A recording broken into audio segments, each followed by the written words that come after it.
This video is about Stonewall Jackson. Stonewall Jackson was born in Western Virginia to Julia Neal Jackson and Jonathan Jackson on January 21st, 1824. His father died when he was 2 and his mother died when he was 7. His uncle raised him. As a young adult, Jackson worked as a debt collector and a teacher before he went to West Point Military Academy in New York. Jackson taught at Virginia Military Institute in Virginia and was called Old Blue Light. He served in the U.S. Army and fought in the Mexican-American War and was stationed in New York and Florida. In 1861, he rode off to war.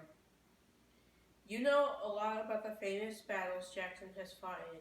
He also fought in 2 famous battles in Rockingham County, which is north of us. I am going to name a couple of battles. You know he fought in the First Battle of Manassas, or as we know, Bull Run. He also fought in Fredericksburg. And he fought in Cross Keys and Port Republic, which is very close to us. Let's go see the battlefields.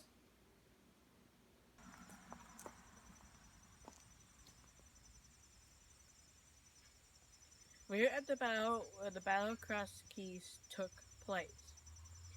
Jackson had led 17,000 men through the Shenandoah Valley. This battle is part of the Shenandoah Valley Campaign. The Shenandoah Valley Campaign is a bunch of battles that happened during the Civil War near where we live.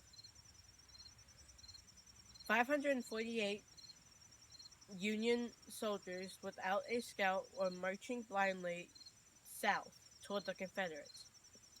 1,500 men under command of General Trimble were at the bottom of the ridge. When the Union got to the top of the ridge, they were met with Confederate fire. In 15 minutes, 250 Union soldiers were killed.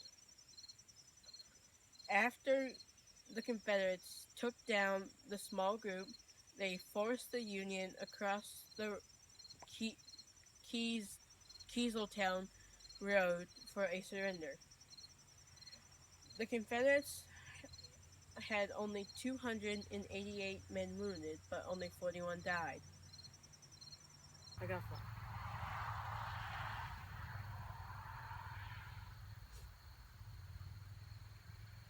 After the battle of Cross Keys, Jackson led his small army into the town of Port Republic where the North and South Rivers meet.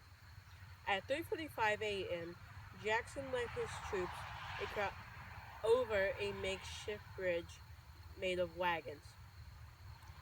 The Union cavalry nearly captured Jackson and for a time controlled the North Bridge over the South Fork. The South were able to have reinforcements come to Jackson's aid and push the Union back. The South were able to capture the Coaling, where I am standing at right now, in 5 artillery, and they went in hand-to-hand combat. The South were able to get more reinforcements, and the Union retreated. Another great victory for Jackson. There you go. This is what happened at the 2 famous battles Jackson fought near us.